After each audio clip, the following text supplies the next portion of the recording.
What if the moment your heart gave out was the moment your soul truly woke up?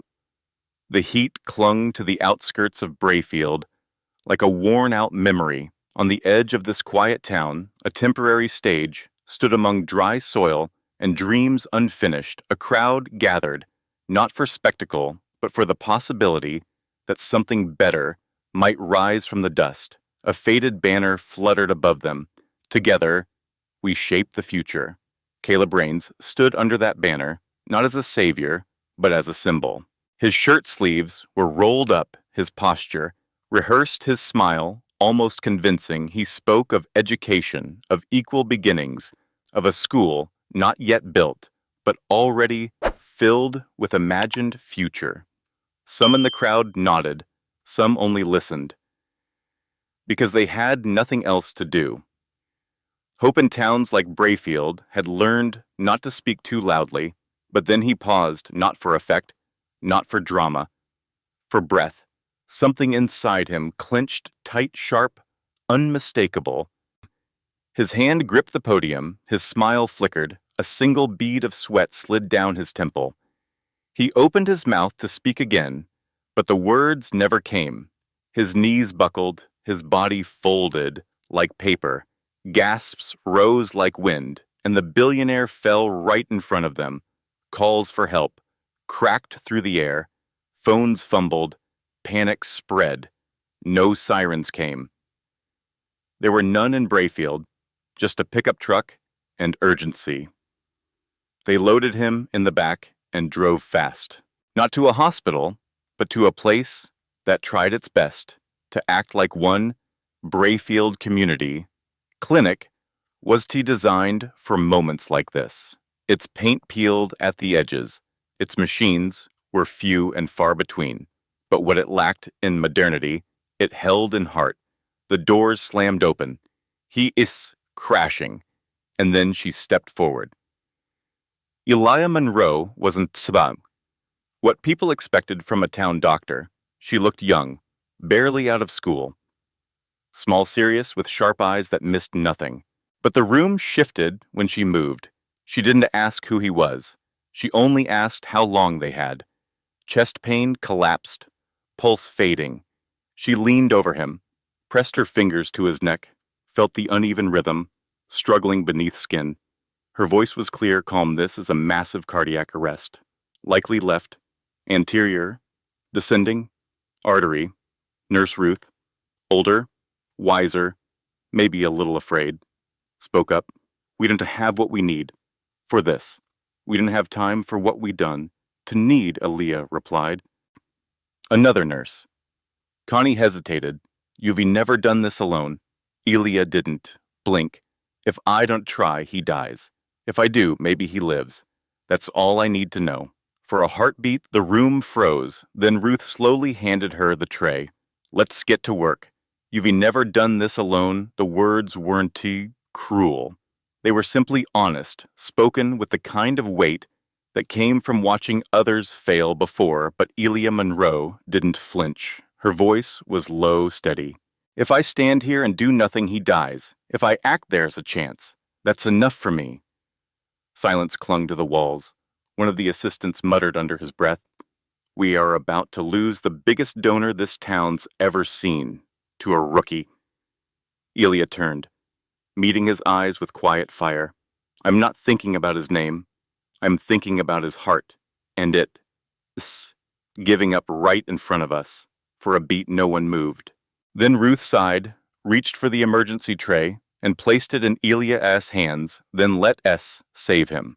The room transformed. Hesitation turned into motion. Fear turned into purpose. Elia took the lead, not with bravado, but with something rarer, conviction rooted in care. There was no cath lab, no fancy machines, just a young doctor and a fading pulse. She crushed the clot-dissolving medication with trembling hands, adjusted the oxygen, ran the portable EKG with fingers that didn't dare shake. Every beep from the monitor was a whisper she refused to ignore. 30 minutes passed, then 45, and then a single solid tone, a stable rhythm.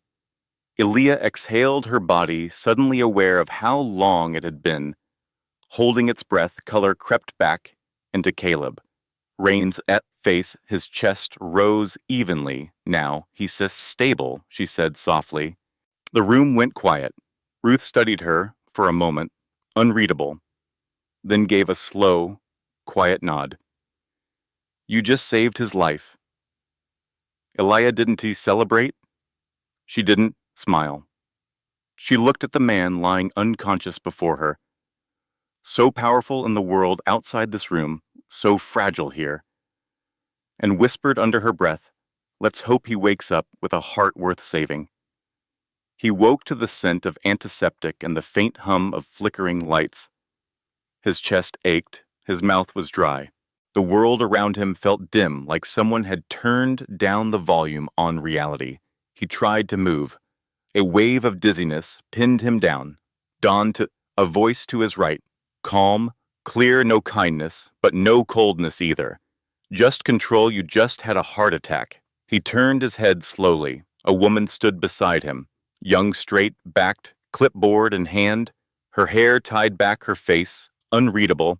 No awe, no fear, no trace of who he was. In her eyes, what happened? He managed to rasp. You collapsed yesterday, at the school site. You were brought here. There was no time to transfer you.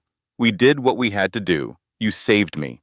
I led the procedure, she said, eyes still on the chart. He blinked. Thank you, really I am. Caleb Rains. She didn't look up. We figured that out from your ID. A weak laugh escaped him. He winced. So you do know who I am? I know your name, she replied flatly. That's all I need? Caleb paused. He was used to people recognizing more than just his name, used to admiration, headlines, handshakes, but this woman, she seemed utterly unmoved. I am sorry, he said. Attempting charm. I didn't catch.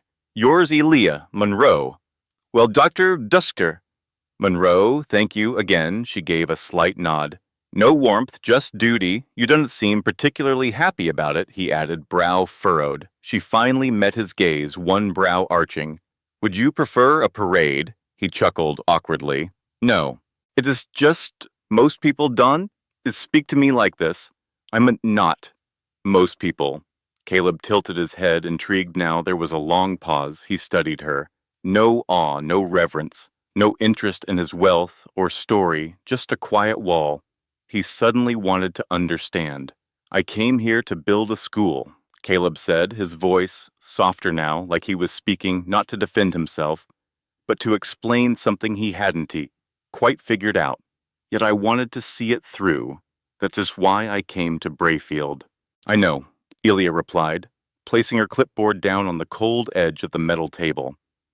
She didn't raise her voice, but the quiet weight in it was louder than any accusation.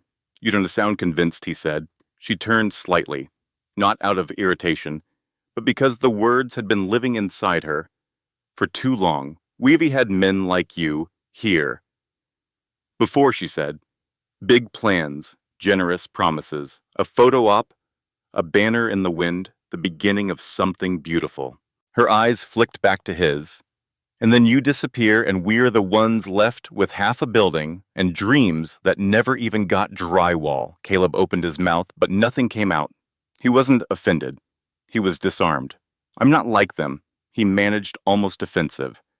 A faint smile touched her lips, one that wasn't cruel, just tired. They all say that, he swallowed, unsure how to bridge the gap between his intention and her memory of men like him. The space between them felt suddenly thick, not with resentment, but something heavier, something called experience. I know you're kind, Mr. Rains, she continued, her voice low but calm. You mean, well, I don't doubt that, but this town doesn't need another spotlight.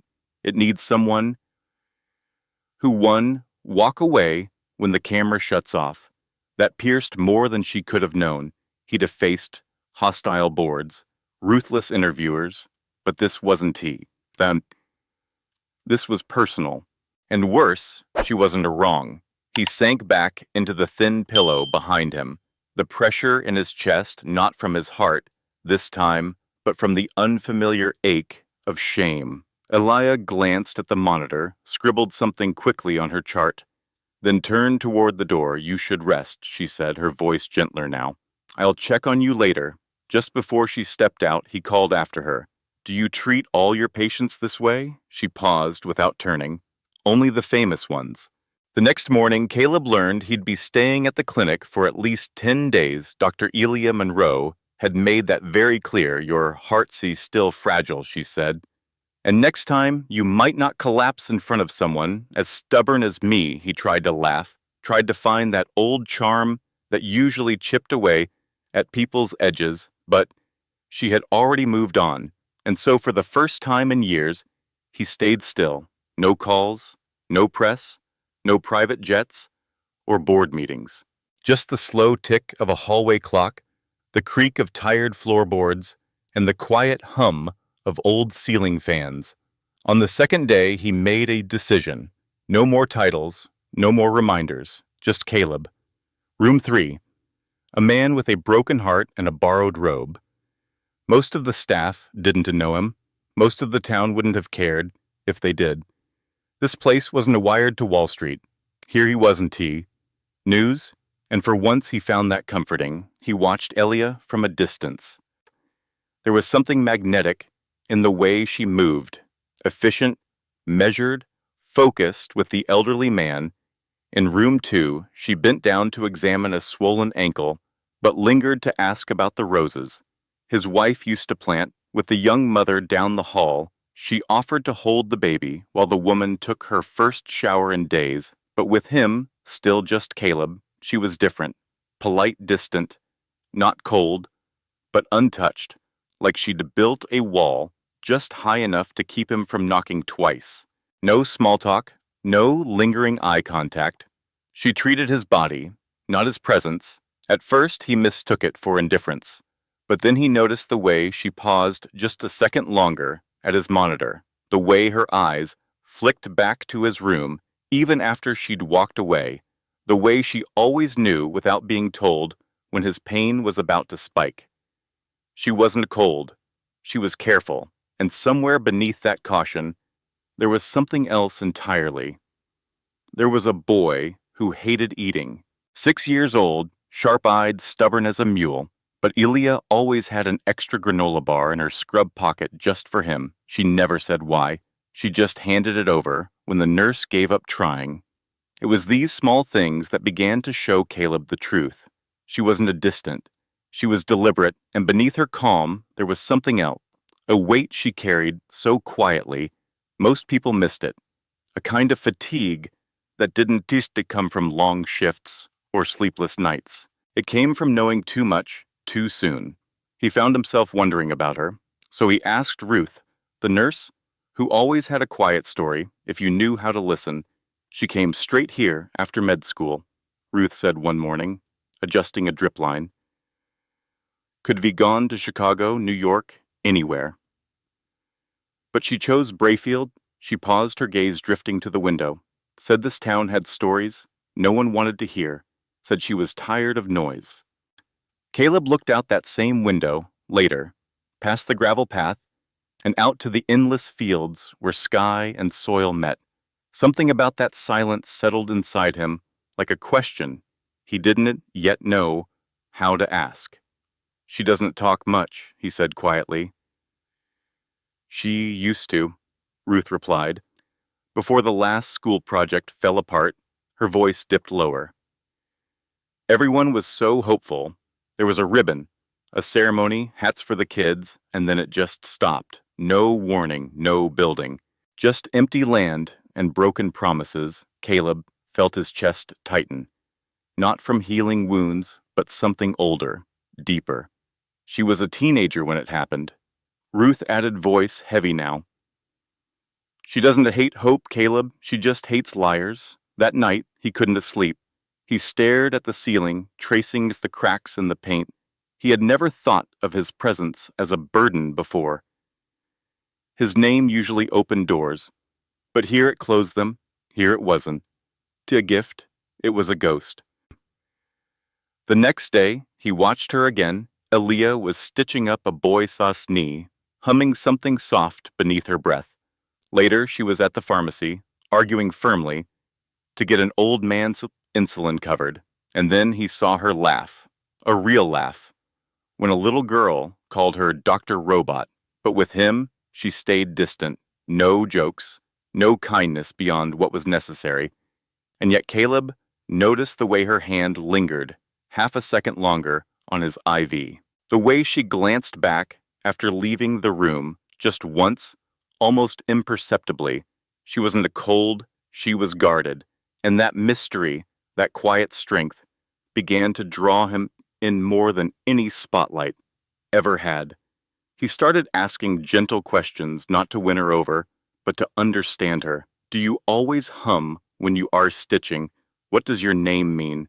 Did you always want to be a doctor? Sometimes she answered briefly, sometimes she didn't. But little by little, the air between them softened. Her shoulders relaxed, ever so slightly. Her eyes, once evasive, began to hold his, just a bit longer. He wasn't sure if she liked him, but he knew one thing. She had become the one person he couldn't stop thinking about. Not because she saved him, because she didn't need to care who he was, and still, somehow, he hoped she would. One evening, he found her behind the clinic, sitting on a low stone wall by the garden. The sun was slipping behind the horizon, painting the sky in shades of lavender and fire. She sat alone, arms folded, expression unreadable. He approached quietly, his heart, though healing, beat with an unfamiliar nervousness. Mind some company, he asked. She didn't look at him right away. Then she shrugged. Free country. He sat beside her, careful to leave enough space. They listened to the night, begin crickets, tuning their song, wind rustling through the garden beds. You're a mystery, Dr. Monroe, he said, voice low. She glanced sideways. That's intentional? He offered a half smile. You treat everyone here like they matter. You stay late. You fight for them. But with me, like you, the already decided who I am. I have, she said. No hesitation, he frowned. Why? Her jaw clenched, then softened. She looked straight ahead. Because I've seen your kind smiles, cameras, speeches full of promise, then nothing but silence. She turned toward him, now her voice sharper. No camera crew, huh? He shook his head. No camera crew. But he knew this wasn't about cameras. It was about trust and everything broken that had come before him. But there was a promise, wasn't it there? Elia's voice didn't rise, but there was something in it that struck harder than anger ever could. Caleb's. Berjrith caught for a moment, then slowly he nodded. I didn't make promises I can keep, he said, his voice quieter now. Good, she replied, though her tone tightened, because the last man who did left behind more than just broken plans. She didn't speak right away. For a few seconds, the garden faded into the hush of crickets and distant wind. Then she leaned forward, resting her elbows on her knees, like she was holding something delicate, something painful. I was 13, her words landed like rain on dry ground. You collapsed on the same spot where we once held a ceremony, same field, same setup, same ribbon. Waiting to be cut, her voice wasn't bitter. It was reverent, almost like she was walking back into a moment that had never truly let her go. A man stood on that stage, said he'd build us the best school the county had ever seen. I remember how proud my mom looked. I was wearing my nicest dress, holding a balloon that said, "Tomorrow starts today." Caleb felt his smile vanish. They gave us hats with the school S logo, she continued. They even dug the foundation. She paused, and then nothing. The truck stopped coming. The workers disappeared. No explanation. We waited. That summer, that fall, that winter, then the weeds came, and every day we still walked 2 miles, to a broken-down school with mold on the walls and a leaky roof, she turned to look at him, but her gaze wasn't angry. It was far away, like she was staring at the 13-year-old version of herself, standing in that empty field. "We waited 3 years," she whispered, "and nothing ever came. Just silence." Caleb's throat tightened. His hands gripped the stone wall beneath him. "That's why I don't believe in you," she said, not harshly, but with aching clarity. "Not just you, all of you. The ones who think good intentions are enough, who show up, give a speech, shake some hands, and leave us to explain to the kids why the banners meant nothing." He looked down at the dirt beneath his shoes. He had never been told a story from this side of the microphone. Not like this. He had never been made to feel small in a way that was right. "I never meant to be like that," he said, voice low, maybe not. Elia replied gently, "But meaning well isn't it the same as doing right?" They sat in silence, not uncomfortable, just heavy with truth. Then he asked, "Why did you stay after all that?" She took a deep breath, as if the answer had been waiting to be spoken for years. "Because I couldn't leave the place that showed me what was broken. And maybe if I stayed long enough, I could become the kind of doctor I needed." Back then, Caleb turned fully to face her now. There was admiration in his eyes, and guilt, and something else. A quiet longing for purpose, for redemption. "I've done a lot in my life," he said. "Some of it good, a lot of it loud. But this might be the first time someone is made me feel small in a way that matters." She looked at him again. This time her eyes were a little softer, less guarded. Then maybe she said quietly, "You're not so bad after all." And for the first time, Elia didn't look away. The morning Caleb was discharged from Brayfield Clinic, everyone expected him to disappear by noon. That was the pattern. Arrive with noise leave, without consequence. But he didn't leave. Instead, he requested a meeting with the town's building supervisor, a few school teachers, and parents who had long stopped hoping for anything new. When someone asked him why he was still in town, he gave a simple answer. "I need to reassess the soil before we build. Some things didn't sit right, and maybe they didn't, but no one questioned it. Not yet. Some people nodded politely, others raised eyebrows. A few whispered behind coffee cups, already predicting he'd vanish before the foundation dried. When Elia heard the rumor, Caleb's still in town. Poking around the construction plans, she said nothing, just raised a single eyebrow.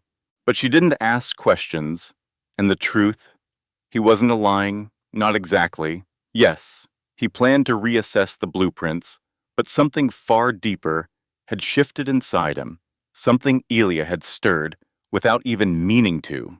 He no longer wanted to build a school for the cameras, or for the headlines. He wanted to build it for them, and if he was honest, he wanted to build it for her. Each morning, Caleb left the small room he rented above the old hardware store, notebook in hand, and walked the dust-streaked roads of Brayfield. No assistants, no suits, no schedule. He sat with families in crumbling kitchens and listened. He visited classrooms where the ceilings sagged and the books were older than the students. He played soccer in bare feet with kids who asked for colors, not computers. "Can we have swings that dawn to squeak? Can we paint dragons on the walls? Can we have a reading treehouse?" He didn't laugh. He just wrote it all down. When an older man said, "You city boys always come here thinking you're saviors," Caleb only nodded. When a tired mother said, "They always promise wheelchair ramps." But forget the wheelchairs, he didn't explain. He just listened, and then Elia saw him again. It was by accident. She'd just finished rounds and was cutting across the library lot when she spotted him cross-legged on the porch of the community center, completely surrounded by 3 children, each waving hand-drawn sketches like blueprints for wonder. He was sketching back, a dragon-tail slide, a treehouse reading nook, swings that didn't squeak. She stood there longer than she meant to, just watching. Something in her chest shifted, but she didn't yet know what. The next day, Caleb showed up at the clinic, not for treatment this time, but with a quiet question. I need someone with medical knowledge to help design the school. His first aid room. Think you could spare a few hours? She narrowed her gaze, instinctively, guarded. You are really doing this. He nodded, not for the headlines, just for them. She studied his face, searching for ego for an angle. There was none, just the truth, so she said yes. What began as a quick consultation turned into something more. Suddenly, she was sitting through meetings about nutrition, programs, trauma-informed classrooms, mental health services, and Caleb, he listened, deeply, fully. He didn't pretend to know more. He didn't interrupt. He honored her knowledge, and that alone began to unspool something quietly tangled inside her. For so long, she had been the only one fighting for these children, and now someone else was finally showing up. One afternoon, they walked together across the future school site. This time, there were no photo ops, just permits, soil reports, and a local contractor, Elia, actually trusted. She stopped and looked around. You could be just written a check and vanished. Caleb brushed the dirt off his jeans, smiling. I'm not most people. She gave him a look. You used to be? He laughed, soft and real. Yeah, I think I did. They stood in silence as the trees rustled in the afternoon breeze. The sun was low, casting long golden shadows over the open land where walls would soon rise. After a long pause, Elia asked the question she hadn't let herself voice before. Why this town? Why stay? Caleb turned to her slowly, and for the first time his answer came without hesitation. Because someone here told me that. Meaning well isn't enough, he said, voice low, and I want to be the kind of man who proves her wrong good intentions, Caleb had said, aren't enough. People like me, we show up with half a plan, and sometimes we end up doing more damage than good. Then he looked at her, not for approval, but for honesty. And I want to be the man who proves you wrong. Elia didn't smile. Not quite, but something in her eyes softened the smallest shift in a long, closed door. Maybe she said, yes, you already are. That night back at the clinic, Judith raised an eyebrow the moment Elia walked in. You've been out with the billionaire again. Elia took off her coat slowly, the scent of dust and wind still clinging to the fabric. He's not acting like one, she said, almost to herself. Judith smirked. Let me know when he starts building the moon. Elia didn't respond. She just reached into her coat pocket and pulled out a piece of paper, the blueprint, the one Caleb had given her, smudged by pencil, fingerprints and childlike scrawl. Crayon notes in the margins, dragon slide, treehouse nook music room, with stars on the ceiling. It wasn't flawless, but for the first time in years, it looked real. The storm came quietly, at first, just a whisper of rain on the rooftops, like nature clearing its throat, but by nightfall, Brayfield was under siege. The wind howled like grief, and the river bloated and furious, tore through its banks. Roads caved in, trees buckled, windows shattered. The sky cracked open, with lightning that lit the town like a warning. By midnight, the clinic had lost power. By 2, the ceiling leaked. By 3, part of the roof was gone. Elia moved through chaos, soaked to the bone. Flashlight clenched between her teeth, one hand pressing gauze to a bleeding forehead, the other waving for help. She shouted over the wind, voice hoarse but steady. Move them downstairs, stabilize the IVs, get blankets. Then the back door slammed open. She spun around expecting more rain. Instead, it was Caleb. Dripping, shaking mud, clinging to his jeans. One arm held a small child, tight against his chest. The other dragged a bag of medical supplies through water. You are not supposed to be here, she yelled. I found 2 kids in a flooded house, he shouted back. By the bridge, their mamas still up on the roof. I told the rescue crew where Elia. He added almost breathlessly. My heart's still beating. She stared at him, wrenched. Wild-eyed, and something shifted again. Not awe, not fear, disbelief wrapped in quiet wonder. "Get them inside," she barked, and he did. That night became a war zone. They worked side by side. No time for doubt. No space for roles, just instinct and grit. They dragged sandbags across doorways, splinted a broken leg with torn wood, cleared debris to make way for emergency crews. Caleb didn't stop. Not even when the wind shoved him sideways, not when his palms blistered, not even when Elia caught him pressing a hand to his chest, just a second too long. "You need to sit down," she told him. Later, he muttered. By sunrise, the storm had passed, but the town looked hollowed.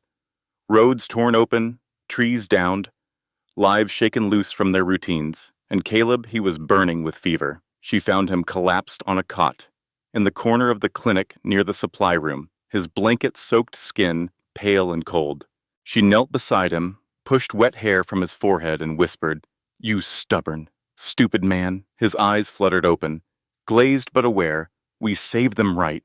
He rasped. "Yes," she said, her voice soft now. "We did. But now you are the one I have to save." He tried to smile. Failed. The cough took over before he could say more. "Elia," she called out, her voice sharp again. Judith and 2 nurses came running. They worked fast. IV fluids, dry blankets, vitals. Caleb's body had finally given in to the night. It refused to rest through. He'd pushed himself past every warning sign, and now it was her turn to carry him. They moved quickly. Blankets, fluids, vitals. Caleb's body had been pushed too far, his already fragile heart now strained under exhaustion, exposure and dehydration. His skin was cold, his breathing shallow. His body, once so used to commanding rooms, was now simply trying to survive. That night, the clinic pulsed with a dim, eerie quiet. The emergency lights hummed softly. Patients were curled up on cots, on floors, anywhere dry. Nurses took turns, resting heads tucked into folded arms between rounds, but Elia never left his side. She sat in an old metal chair pulled close to his bed, one hand gently resting on his arm, the other holding a damp cloth she used to press against his fevered skin. She watched him in silence, every twitch of his eyelids, every staggered breath. At one point, when no one else was near, she whispered, "You idiot." Not cruel, not even angry, just deeply human. "You could have died again." Caleb did not answer. He was far away, lost in a kind of sleep that looked like surrender, but wasn't he? He was still fighting. She could feel it. Outside, the rain had finally stopped. The wind was gone. But inside, something else lingered, a kind of stillness. Heavy with all the things they hadn't said, by morning the fever broke, his breath steadied, his eyes blinked open slowly. And the first thing he saw was her, still there. Hair a mess, eyes rimmed with exhaustion. She hadn't moved. "You stayed," he rasped. Elia leaned forward, not even trying to hide the emotion in her voice. "You think I'd leave after everything you just pulled?" He gave a weak smile. "Would we been justified?" She shook her head. "You didn't have to do all that. You could be left. No one would be blamed you. I couldn't," he said. Voice hoarse, but sure not. "While this town still needed hands, you almost broke yourself trying." Maybe, he said, his eyes never leaving hers, but maybe that's what it takes to be the kind of man you believe in. Her chest tightened, her fingers twitched unsure. Then slowly, finally, she reached for his hand, and this time she didn't let go later. When he woke again, the world had softened. The storm had passed. The clinic had light again. Sunlight filtered through the windows, casting quiet gold across the floor. But inside, the air was still thick with everything that had been felt in silence.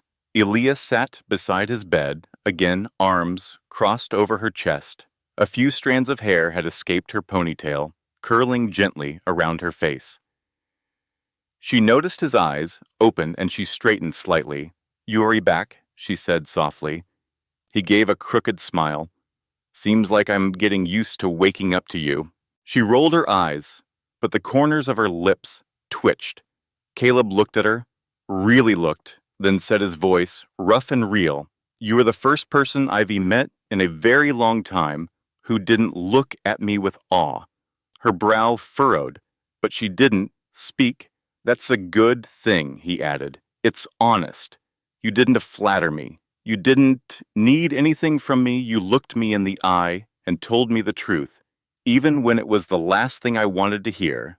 Elia didn't respond, but something in her posture softened. Caleb took another breath, steadier now.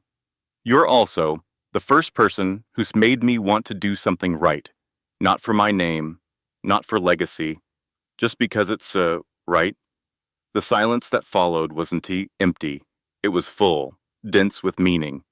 Elia finally looked down, her voice barely above a whisper. "You scared me that night." "I know," Caleb said. "I scared myself too." When she looked back up, something was different in her eyes, still guarded but no longer distant. "I want to believe in people," she said, "but it's hard. When you've been let down, not just by strangers, but by the ones who were supposed to stay," Caleb nodded slowly. "I'm not asking you to believe in me. Not yet. Just maybe give me the chance to keep showing up." For a long moment she said nothing. Then quietly, deliberately, she leaned forward and adjusted the blanket over his shoulders. Not a word more, but the gesture said everything.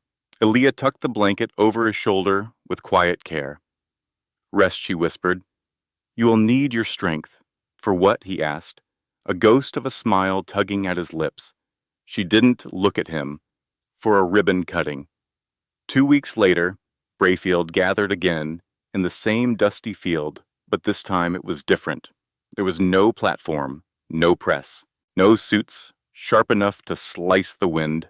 Just people, families in their Sunday best. Kids with shoes cleaned the night before. Parents holding hands, teachers dabbing at their eyes before anyone noticed. And behind them, a school, a real one, with walls and windows that opened, and laughter echoing before the doors even unlocked.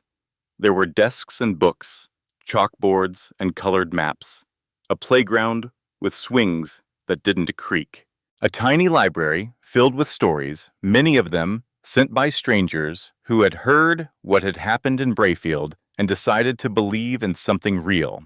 Caleb didn't stand. At the front, no speech, no name tag, just a button-down shirt and jeans, hands in his pockets, watching quietly. They all knew who he was, but they also knew what he'd done. He'd stayed.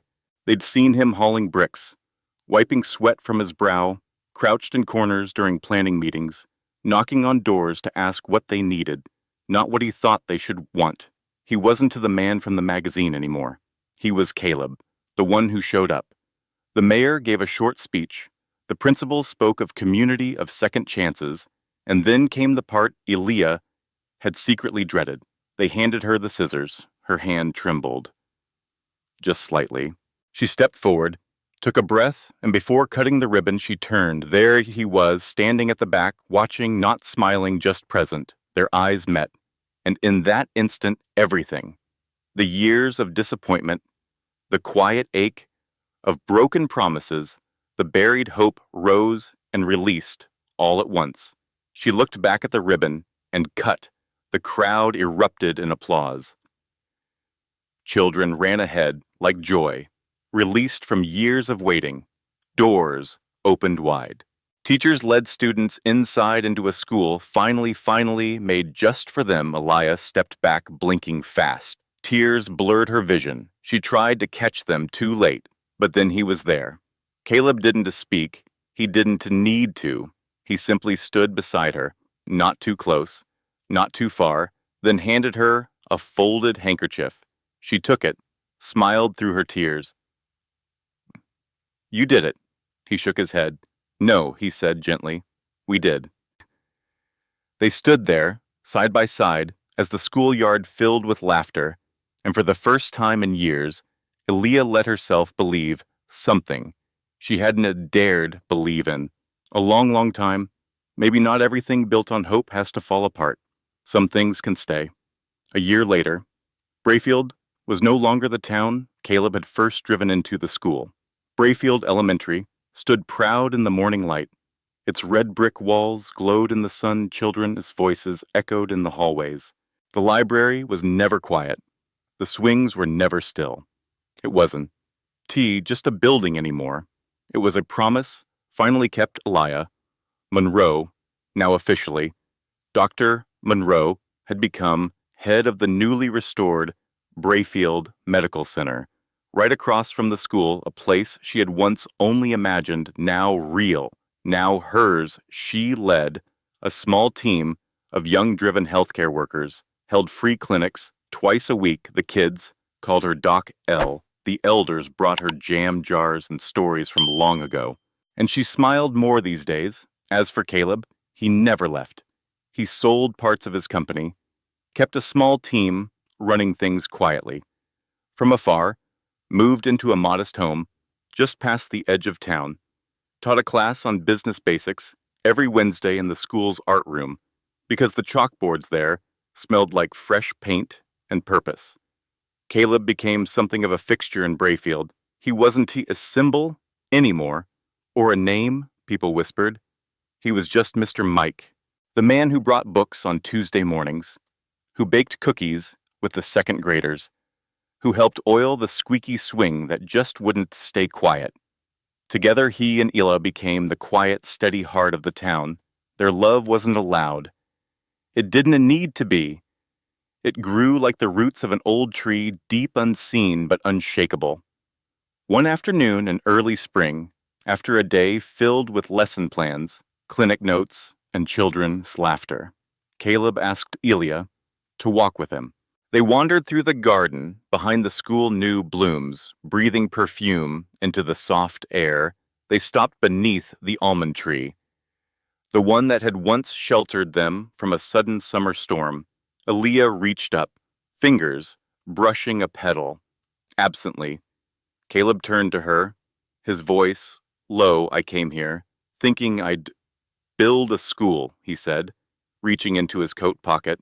But you taught me how to build a home. And then he knelt. In his hand was a simple silver ring, shining not with wealth, but with intention.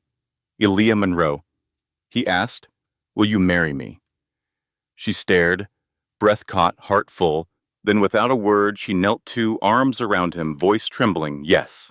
A month later, they were married in the courtyard of Brayfield Elementary.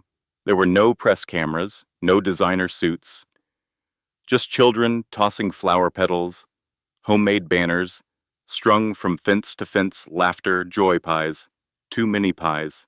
Elia wore a simple white dress, her hair curled gently around her shoulders. Caleb waited beneath an arch of wild sunflowers and branches woven by the townsfolk. When she walked toward him, hands trembling, the applause rose and echoed off the school's new walls, and not a single dry eye remained. They danced under the stars to an old record player. The mayor gave a toast that made the whole town laugh.